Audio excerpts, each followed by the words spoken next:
भाई स्वागत है आप सबका महिंद्रास के ऑफिशियल यूट्यूब चैनल पर और मैं चांदी महिंद्रा स्वागत करती हूँ।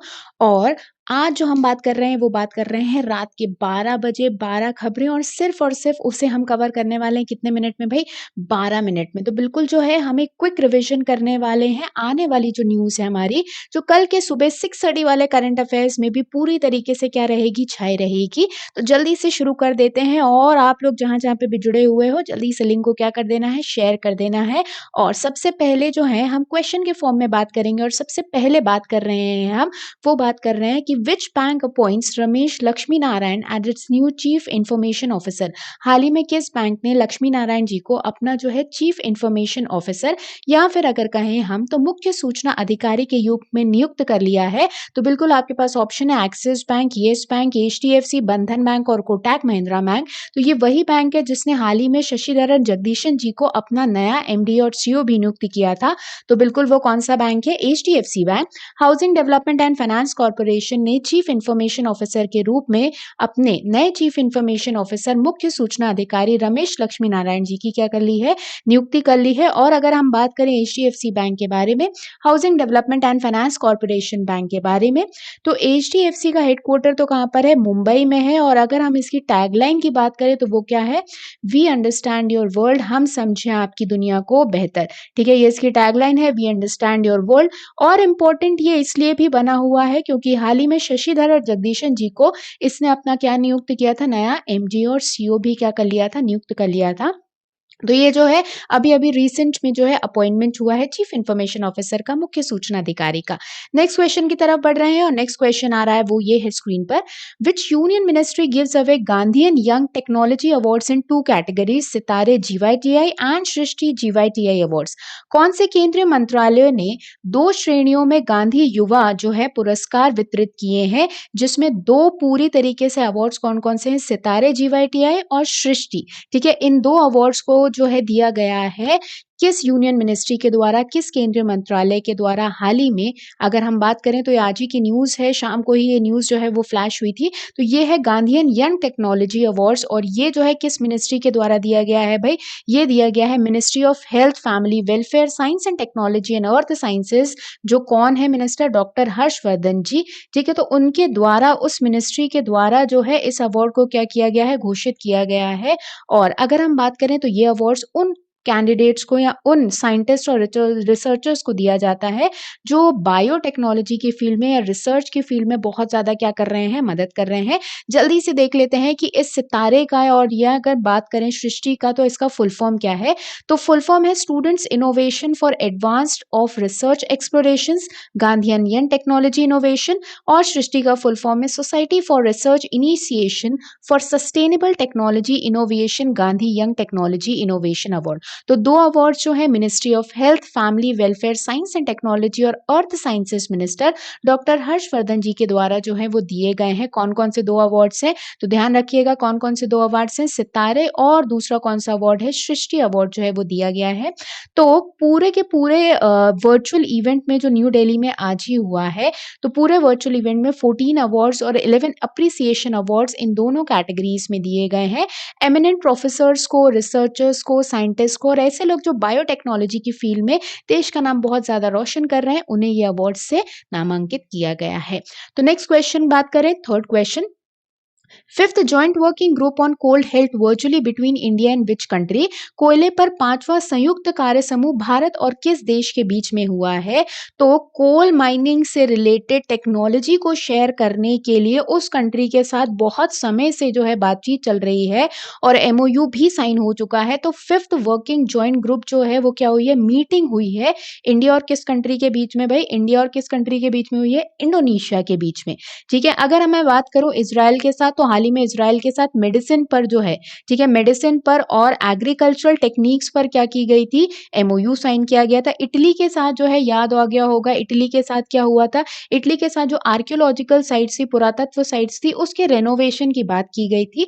तो इंडिया कि इंडोनेशिया के साथ किस फील्ड में जो है आगे बढ़ रहा है, कोल की फील्ड में, कोयला जो है उसका उपयोग कैसे किया जा सके और टेक्नोलॉजिकली कैसे जो है उसका एक्सट्रैक्शन हो पाए, जिससे जो है कोल कंजम्पशन की जो प्रॉब्लम्स होती हैं उसे क्या किया जा सके, मिटाया जा सके। तो इंडिया और किस कंट्री के बीच में हुआ है? बिल्कुल इंडोनेशिया के बीच में हुआ है। ठीक है, तो इंडिया और इंडोनेशिया के बीच में एक वर्किंग ग्रुप नाम की कॉन्फ्रेंस हुई है वर्चुअल माध्यम के थ्रू, कोल के मैटर्स से रिलेटेड।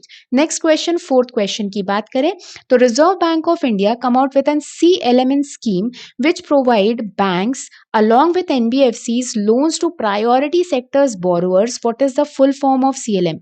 भारतीय रिजर्व बैंक ने हाल ही में CLM नाम की एक योजना की शुरुआत की है, जिसमें क्या कहा गया है? जिसमें यह कहा गया है कि बैंक और NBFC मतलब नॉन बैंकिंग फाइनेंशियल कंपनीज मिलकर जो है प्राथमिक क्षेत्रों को, प्रायोरिटी सेक्टर्स को क्या प्रोवाइड करेंगी भाई? ऋण देने का काम करेंगी। तो RBI ने अपनी एक नई स्कीम निकाली है जिसका नाम क्या है? CLM स्कीम है। ठीक है, आपको जो है पूर्ण रूप बताना है, CLM का क्या बताना है? फुल फॉर्म बताना है। ऑप्शन है को लेंडिंग मॉडल, को lender model, corporate lending model, cooperative lending model या कॉर्पोरेट लेंडिंग मोड। तो CLM की अगर हम बात करें जो RBI ने हाल ही में योजना स्टार्ट की है, तो इसका फुल फॉर्म क्या है? को लेंडिंग मॉडल। ठीक है, ध्यान रखना, इंपॉर्टेंट क्वेश्चन रहेगा। फुल फॉर्म क्या है भाई? को लेंडिंग मॉडल। इस को लेंडिंग मॉडल में होगा क्या? इस को लेंडिंग मॉडल में जैसे हम बात कर रहे हैं, दो लोग मिलकर काम कर रहे हैं। ठीक है, को लेंडिंग मॉडल।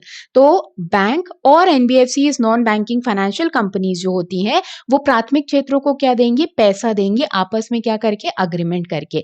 ऑलरेडी जो बैंक्स हैं वो बहुत सारे प्रायोरिटी सेक्टर्स, प्राथमिक क्षेत्रों को पैसा देते हैं। जैसा कि आपको पता है, कृषि को पैसा देना, एजुकेशन के लिए पैसा देना, समाज की बुनियादी ढांचे को सुधारने के लिए पैसा देना। अब बैंक जो है वो NBFCs के साथ मिलकर को लेंडिंग मॉडल के तहत प्राथमिक क्षेत्रों को क्या प्रोवाइड करेंगे? पैसा प्रोवाइड करेंगे। तो बिल्कुल CLM का फुल फॉर्म बहुत इंपॉर्टेंट रहेगा। फुल फॉर्म क्या है? को लेंडिंग मॉडल है। नेक्स्ट अगर हम बात करें, फिफ्थ क्वेश्चन आ रहा है स्क्रीन पर, who launches international Satavadhanam event a unique literary fest? अंतरराष्ट्रीय सतवाहनम कार्यक्रम एक अद्वितीय साहित्यिक उपलब्धि है जो किसके द्वारा चालू की गई है? तो एक जो है यूनिक लिटरेरी फेस्ट मतलब लिटरेचर से रिलेटेड एक फेस्टिवल को कंडक्ट किया गया है, साहित्य से रिलेटेड, जिसका नाम क्या है? इंटरनेशनल सतवदनम। और इंटरनेशनल सतवदनम जो है ये चालू किया गया है तेलुगु जो पोएट्स हैं या राइटर्स हैं या तेलुगु लैंग्वेज में जो अपना लिटरेरी वर्क लिख रहे हैं उन्हें आगे बढ़ाने के लिए। तो ये किसके द्वारा जो है लॉन्च किया गया है? तो बिल्कुल किसके द्वारा लॉन्च किया गया है? हमारे वाइस प्रेसिडेंट ऑफ इंडिया के द्वारा वेंकैया नायडू जी ने जो है हाल ही में तेलुगु लिटरेचर से जो लोग रिलेटेड हैं उनकी डाइवर्सिटी को दिखाते हुए, ठीक है, उनकी उपलब्धता को दिखाते हुए और उनके कामों को दिखाते हुए, वर्क को दिखाते हुए इंटरनेशनल सतवदनम इवेंट जो है उसको क्या किया है? लॉन्च किया है। नेक्स्ट आ रहा है सिक्स क्वेश्चन, और सिक्स क्वेश्चन कह रहा है Jal Jeevan mission reaches remote मिमी village of Arunachal Pradesh. The flagship programme of union government Jal Jeevan mission is under implementation with partnership with states with the objective to provide tap water. अगर मैं बात करूं तो क्वेश्चन ये बोल रहा है कि जल जीवन मिशन जो है अरुणाचल प्रदेश का बहुत ही दूरस्थ गांव जो है मामी गांव, वहां तक पहुंच गया है। पूछा जा रहा है कि जल जीवन मिशन के तहत टैप वाटर प्रोवाइड करना है, मतलब ग्रामीण घरों में नल से जल जो है उसका कनेक्शन प्रदान करना है। कब तक जो है इस पूरी की पूरी योजना को कंप्लीट करना है कि हर एक ग्रामीण घर में, रूरल होम में किस वर्ष तक टैप वाटर पहुंचाया जा सके, नल का जल का कनेक्शन जो है पूरी तरीके से प्रोवाइड किया जा सके। तो वो कौन से वर्ष तक की बात हुई है? 2000 कौन से वर्ष तक की बात हुई है? 2024 तक की। ठीक है, तो नल से जल मिशन जो है या जल जीवन मिशन जो है उसमें सरकार का टारगेट है कि 2024 तक इस पूरे के पूरे स्कीम को क्या करना है? कंप्लीट करना है और हर एक घर में नल से जल कनेक्शन प्रोवाइड करना है। तो जल जीवन मिशन के तहत मिमी गांव जो बना है अरुणाचल प्रदेश का, वहां पे जो है नल से जल प्रोवाइड किया जा रहा है। और अरुणाचल प्रदेश का टारगेट ये है, क्या है कि 2021 तक जो है इस नल से जल मिशन को क्या करना है? कंप्लीट करना है। लेकिन देश में सरकार का टारगेट क्या है? 2024 तक जो है इस मिशन को कंप्लीट करना है। 7 क्वेश्चन आ रहा है, virtual global investor round table की चेयरमैनशिप अध्यक्षता किसने की? किसने आभासी वैश्विक निवेशक गोलमेज सम्मेलन की अध्यक्षता की?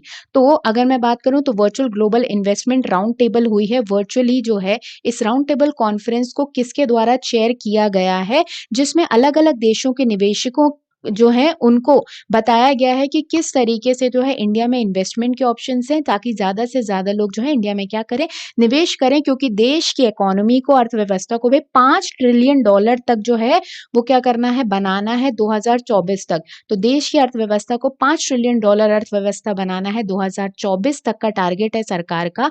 तो ग्लोबल, इसी के चलते वर्चुअल इन्वेस्टर सम्मेलन जो है, ग्लोबल इन्वेस्टर सम्मेलन, उसकी अध्यक्षता किसने की है, मोदी जी ने उसकी अध्यक्षता की। नेक्स्ट क्वेश्चन आ रहा है, किस स्टेट ने अप्रूव किया है 5 मेगावाट इन्वेस्टमेंट प्रपोजल 92,713 करोड़ का। हाल ही में जो है 92,713 करोड़ के 5 मेगा निवेश प्रस्तावों को किस राज्य ने पूरी तरीके से मंजूरी दे दी है, तो वो कौन सा राज्य है, ध्यान रखना भाई, कौन सा राज्य है, ओडिशा। ठीक है, किस राज्य ने मंजूरी दी है, ओडिशा ने। और ये 5 मेगा इन्वेस्टमेंट प्रपोजल्स की बात करें तो चीफ मिनिस्टर सीएम नवीन पटनायक जी जो है, उन्होंने ये 5 मेगा प्रोजेक्ट्स जो है बेसिकली रहेंगे किस सेक्टर के बीच में, मेटल सेक्टर के लिए। मेटल सेक्टर के लिए है, मतलब आयरन की मैन्युफैक्चरिंग करना, स्टील प्लांट्स की मैन्युफैक्चरिंग करना, ठीक है, इसके अलावा स्टेनलेस स्टील की मैन्युफैक्चरिंग करना, इससे रिलेटेड, और इसके अलावा फ्लाई ऐश प्रोवाइड करना किसको भाई, सीमेंट इंडस्ट्रीज को। ये सारे प्रोजेक्ट्स हैं, 5 मेगा इन्वेस्टमेंट प्रोजेक्ट्स हैं, किसके द्वारा स्टार्ट किए गए हैं, ओडिशा के द्वारा स्टार्ट किए गए हैं। और ध्यान रखना, ओडिशा में एक मेजर थर्मल पावर प्लांट भी है, कौन सा, तालचेर। तालचेर नाम का ओडिशा में एक मेजर थर्मल पावर प्लांट भी है। नेक्स्ट अगर हम बात करें तो name the Karnataka born entrepreneur elected to the Michigan state legislature. Michigan राज्य विधेयक के लिए चुने गए कर्नाटका में जन्मे उद्यमी का नाम बताएं।